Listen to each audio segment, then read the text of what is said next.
just because we were really into hip hop and the culture doesn't mean that we were any good at it and knew shit about shit. Now, the story, I don't know how you're going to edit this, but the story I told about the graffiti stuff, that was actually probably 2 or 3 years after this happened. So at this point, we'd learned how to rap somewhat, knew how to freestyle well, and were winning battles. But this was like the first time I ever grabbed the mic in front of other people. So it was me and Ambush, Timothy and Daniel, Dose and Ambush. And they had it on the college radio station and like word of mouth, there's going to be a battle. It's going to be a battle. So we were like, oh, a battle. This is how one proves themselves in the arena of gladiatorial hip hop combat. And now, with like the written battle circuit being what it is, I think people don't understand how important those battles were back in the day, because they didn't happen all the time. They were a big fucking deal. Let's just put it like that. And they could not be written. There was no prepared material allowed. And they were stricter on that than they are about paperwork in the feds. Like, if they caught you using writtens or what they thought were writtens, you were getting tossed. Like, at least in Pittsburgh, they weren't going for it. We did not know that because, again, with no internet, you don't really have a lot of basis for comparison to study. Like, we knew about the concept of battling. We had seen ciphers. Like, we'd been in ciphers, many at that point. We had seen, grainy footage on maybe a couple video cassettes of guys ciphering. But we're in Pittsburgh. It's the mid 90s. Unless you see this live, you don't really understand what's going on. And of course, too, in our egos, when someone was killing it off the top, you'd be like, well, clearly those were written. I mean, nobody could freestyle like we can't, so they couldn't. You know what I mean? So, yeah, we hear about this. So, and, Cannabis was like coming out at this point. So, it was, Cannabis was not a freestyler. He was just a master of the ferocious written battle rhyme, spit over a variety of beats, the New York radio freestyle. Great shit. I still listen to I've been listening to Cannabis on those Tony Touch freestyles the whole time I was in prison. They got me amped. So we sit there for like weeks just writing these rhymes, practicing them in the turret of his mansion on Northumberland Street, because his stepdad was like the provost of like CMU or something like that. He was way crazier than me even too. We could do a whole other show about his ass. He was fucking fried. But so we're practicing and practicing and practicing. We're like, oh, we got this. Like, we're gonna fucking, yeah. So I forget how we signed up. We had to like take like 2 buses to go to a record store where some guy in his like early 20s had the sign-in sheet. We're like, we're here to, sign up for the battle, for the culture, and he's like, fucking food for the grist mill. So it's that night of the battle. We are so nervous. Like, we haven't eaten or slept in like 2 days. I remember we're like pale. Honestly, like, it felt like I was going for my sentencing. I remember when I went to go get sentenced, I was like, this is how I felt before that first battle.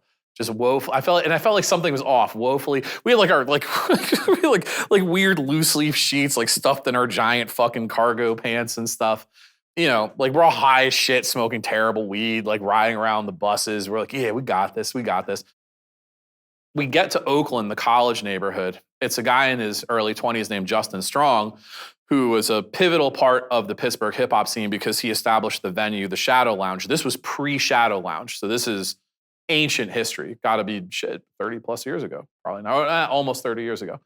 So he had events like in his, rented frat trap in South Oakland. All the college guys would rent houses. And this was like the underground hip hop house. And it was kind of serving as an ad hoc venue. So they set up like a basic sound system with 2 mics. They had a DJ with turntables. It worked well enough that you could hear. They had everyone outside. They had some like lighting strung up, whatever. It was a show. They had, hand-drawn graffiti bubble letter flyer with a, graffiti character on the mic and whatnot. We're like, we get there early as shit. We're like, maybe no one's going to come, whatever.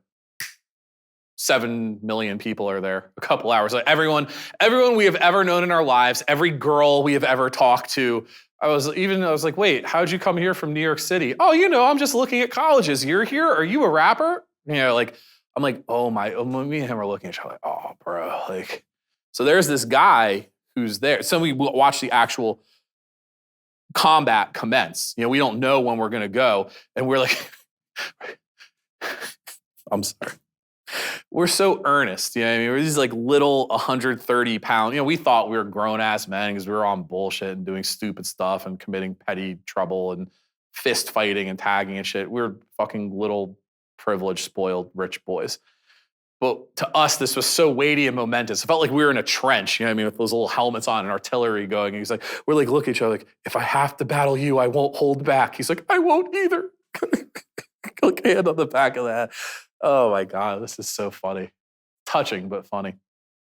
So we noticed something immediately, which is that these guys are all freestyling because even the ones who aren't good, they're badly rapping about things that are happening around them.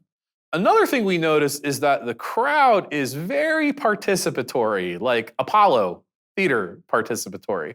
Like if they don't like what you're doing, like immediately, like you're not getting it off. You're not, boo. I mean, these are all people in their late teens, early 20s. They ain't there for it. And there's this one guy, we see him get in. We actually knew him. His name was Ron Kent. His MC name was Noodles. He was a star basketball player and track star at our school. And Ron, Noodles, he could really freestyle, like very, very well. From the break, he was just one of those guys who was a natural. Like, I don't know, if he ever was bad, we never saw him. We never saw his awkward, formative phases. He was just good. He was a little bit older than us too. He probably 2-3 grades up. He shows up, he's wearing the same backpack, the military surplus, 90s hip hop underground regalia. He grabs the mic. A lot of these guys are holding the mic like this, like a Jewish comedian at a retirement party or whatever. Ron's with the feathered, we're like watching this and seeing like the subtle differentiation and technique that this guy knows what the fuck he's doing. It would be like watching a karate sparring. This dude's just like breaking everyone's fucking arms and knocking people the fuck out. You're like, okay. So Noodles is fucking torching people. Like he's hitting punchlines, his rhyme schemes are lining up, like whatever. So I forget who went first, if it was me or Tim. I don't know if I even battled Noodles that night. I think Tim did. Noodles pulled out like a fucking like samurai sword and just like chopped his fucking head off and like blood was like, both of us just got like completely decapitated. But I remember, we had nothing else but that. So now we're looking at each other and like, we know like we're fucked. Like cover's blown. We have these writtens. They're not even good writtens. You know what I mean? They're like our fucking shitty 14-year-old writtens. Like we haven't spit over a variety of beats to even have these down as well as we need to. So we're up there like trying to fucking barely looking at the person, whatever. The other people are just like, and the crowd, of course, as soon as they see us get up there, there might have been like one other white guy in the whole battle. There were a lot of white hip hop fans at this point, but even the underground, this is pre-Eminem. Eminem is still doing like old world disorder shit with like Scan. Like Eminem is not signed yet. So like white rappers, they exist, but they are a fucking rarity. And everyone thinks that they suck and they shouldn't be doing it. So we jump up into this within 2 seconds, just boo! Like we get completely shredded, humiliated. Noodles wins the battle, gets the $100, which in like 1997 today money, that's probably like $360,000 in today's money. $100 back then. It was more money than we could ever imagine. And we like leave, like we're just like so dejected. We don't even stay for the party. We just like slink away like orphans in the fucking night. Go home or whatever. The next day, because this is so funny, like there was no internet reaction, there's no comments, there's no likes, whatever. But there was a college radio show on CMU 88.3. Like Selector's radio show. And they were talking about the battle. They were all there. I think one of them probably DJ'd for it or whatever. And they're recapping it. And one guy goes, a lot of caucasoids in that battle last night. And they all sucked. We're just like, oh, fucking kill me, man. But, like everything in life, it's an impetus to get better, right? Then we knew. We're like, all right, you want to win a battle in Pittsburgh, you're going to have to fucking beat Noodles. However the hell that's going to happen.